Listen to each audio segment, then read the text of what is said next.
औज़ुबिल्लाहि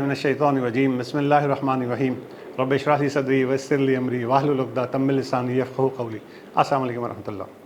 मैं सलमान रशीद आपके साथ हूँ और आज एक और केस स्टडी है जिसको हम डिस्कस कर रहे होंगे और ये एक hot work control and safe work practices है oil and gas production wells के ऊपर। एक्चुअली एक इंसिडेंट हुआ था जिसमें कहना चाहिए oil and gas production wells जो थे वहाँ पर एक टैंक के ऊपर कुछ वेल्डिंग की जॉब थी और कुछ लोग वहाँ पर उस जॉब को परफॉर्म करने के लिए गए और उसके बाद वहाँ पे 2 एक्सप्लोजन हुए और उसमें कुछ लोगों की डेथ हो गई और एक आदमी जो है वो बहुत इंजर्ड हुआ। इसमें बहुत सारे लेसन थे तो मैंने सोचा कि इसको फिर आपके साथ डिस्कस करें ताकि इन लेसन लर्न्स को हम अच्छी तरह से समझें और हम कोशिश करें कि हमारे पास अगर इस तरह की कोई भी जॉब है, कोई भी है, अगर इस तरह की हमने वेल्डिंग, कटिंग, ग्राइंडिंग की एक्टिविटी करनी है तो हमने किन किन चीज़ों का ख्याल रखना है। तो इसको डिस्कस कर लेते हैं आज। ये तकरीबन 2006-5 जून की बात है कि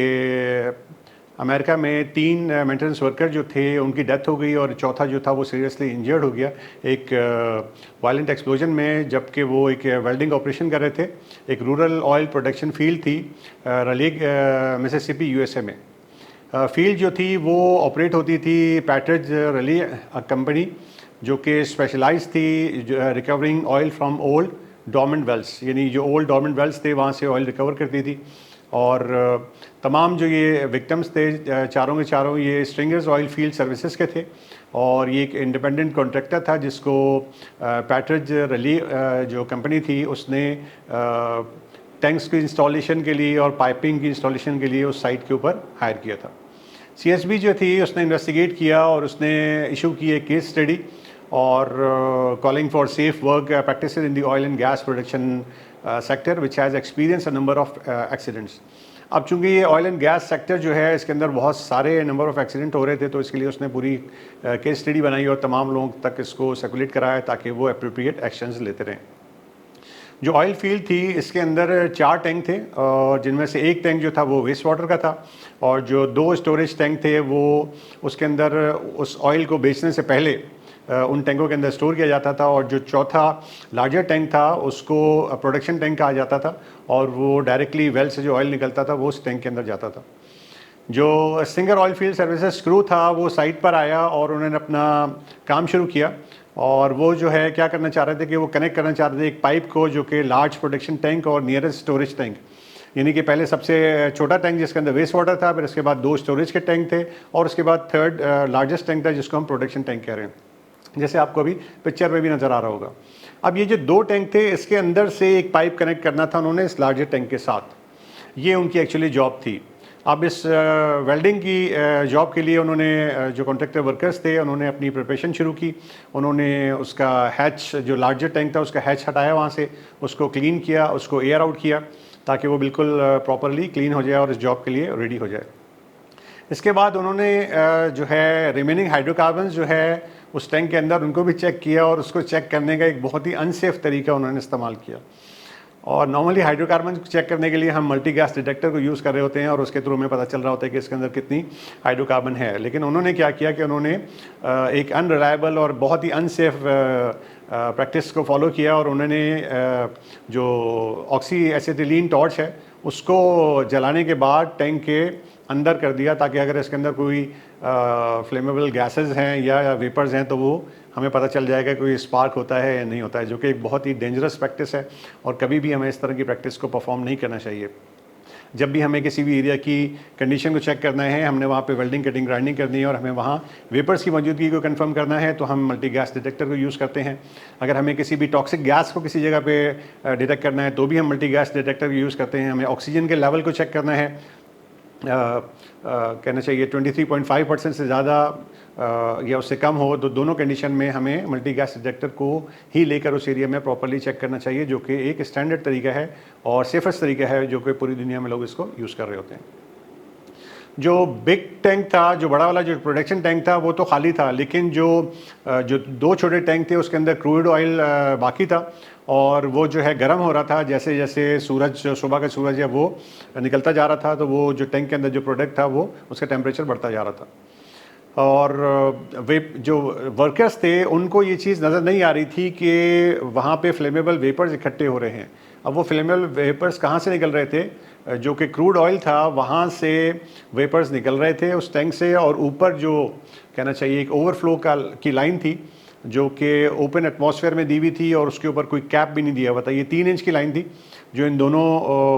मिडिल वाले टैंक्स के साथ ऊपर कनेक्ट हुई थी। ये ओवरफ्लो की लाइन थी, 3 इंच की लाइन थी, और उसके एंड पे उन्होंने कोई कैपिंग भी नहीं की हुई थी। तो जैसे जैसे सूरज निकलता गया, टेम्परेचर बढ़ता गया, क्रूड ऑयल गर्म होता गया, तो वेपराइजेशन उसके अंदर से शुरू हुई, और वो वेपर उस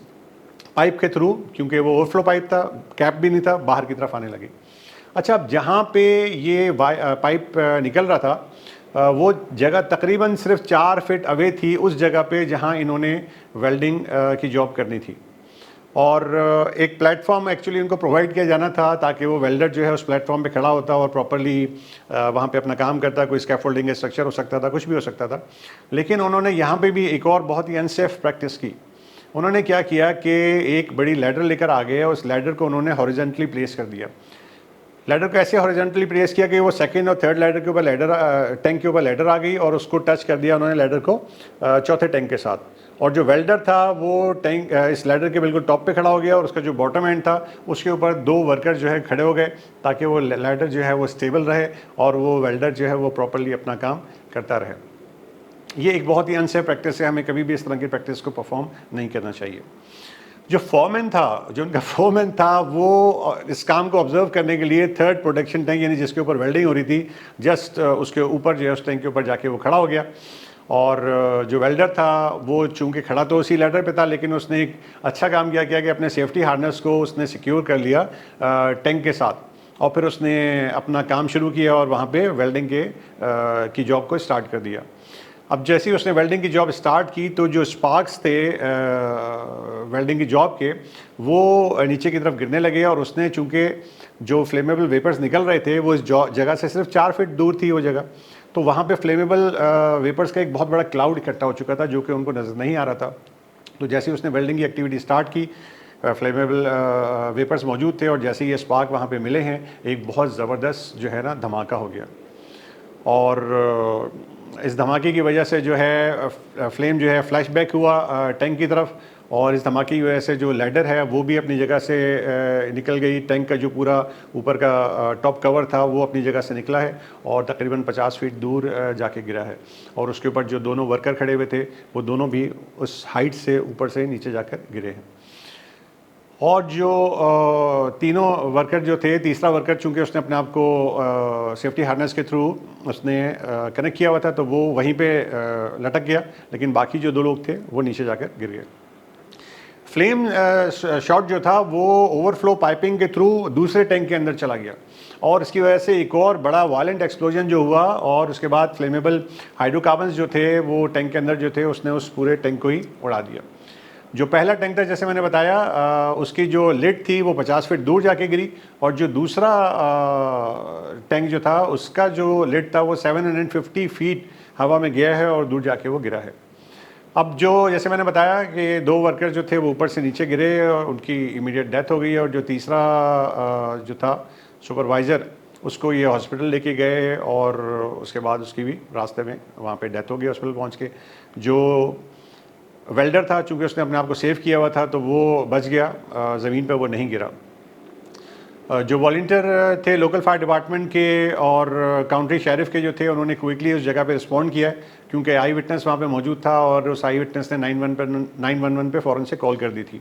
एमरजेंसी मेडिकल टेक्नीशियंस ने फर्स्ट एड दी विक्टिम को, और वेल्डर जो था उसको ब्रोकन एंकल और ब्रोकन हिप ये उसको कहना चाहिए इंजरीज हुई हैं। विटनेस जो थे उन्होंने ऑब्जर्व किया जो इस एक्सप्लोजन की वजह से जो आग लगी उससे जो फ्लेम थे वो टैंक नंबर 2 से 50 फीट हाई फ्लेम जो था वो वहाँ से निकल रहा था दोनों, लेकिन जो टैंक नंबर 3 और 4 था उसमें किसी किस्म का कोई फ्लेम नहीं था। फायर डिपार्टमेंट जो है उसने फ़ौरन से आके वहाँ पे उसके ऊपर फोम की एप्लीकेशन की, यानी अपने फायर ट्रक के थ्रू और हैंडलाइन होज के थ्रू उन्होंने वहाँ पे फोम का स्प्रे किया टैंक नंबर 2 के अंदर। उसकी आग को तकरीबन 30 मिनट के अंदर उन्होंने एक्सटिंग्विश कर दिया। अप्रॉक्सीमेटली 1000 गैलन जो है क्रूड ऑयल वो टैंक नंबर 2 में मौजूद था इस इंसिडेंट के बाद भी, और टैंक 3 जो था उसके अंदर तकरीबन 650 गैलन्स जो था वो रेजिड्यू मौजूद था। टैंक 1 और टैंक 4 जो थे उनको कोई बहुत ज़्यादा विजिबल डैमेज नहीं हुआ था। तो ये तमाम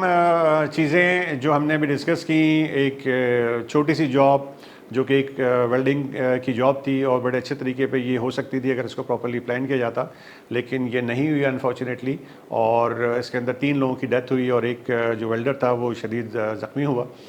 तो अब जो मेरा अपकमिंग व्लॉग है वो तो साइमल्टेनियस ऑपरेशंस यानी जिनको हम साइमॉप्स कहते हैं, बैक वक्त ऑपरेशन, उनके बारे में होगा। लेकिन उसके बाद जो अगला कमिंग व्लॉग होगा वो इसी oil field hot work incident के बारे में होगा, और हम इसका जो पार्ट 2 होगा उसके अंदर हम लेसन लर्न को डिस्कस करेंगे। तो इस इंसिडेंट को भी अच्छी तरह से समझिए, इसके अंदर भी बहुत सारे लेसन लर्न हैं, इसको हम अलग से भी डिस्कस करेंगे, लेकिन इसको अपनी फायर की टीम के साथ बैठ के डिस्कस कीजिए, समझिए, अपनी सेफ्टी की टीम के साथ बैठिए, मेंटेनेंस वर्कर्स के साथ बैठिए, ख़ास तौर पे जो आपके एरिया में, आपके प्लांट में जो वेल्डिंग के लोग हैं, वेल्डिंग कटिंग ग्राइंडिंग करते हैं,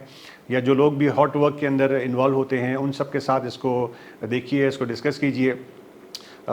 ताकि अच्छी तरह से वो उस चीज़ को समझ सकें और आप अपने एरिया में इस तरह के किसी भी इंसिडेंट को अवॉइड करें, लोगों को अच्छे से ट्रेनिंग दें, अच्छी तरह से समझें, सब लोगों तक पहुँचाइए। अपना बहुत सारा ख्याल रखिए। Thank you very much. अल्लाह हाफ़िज़।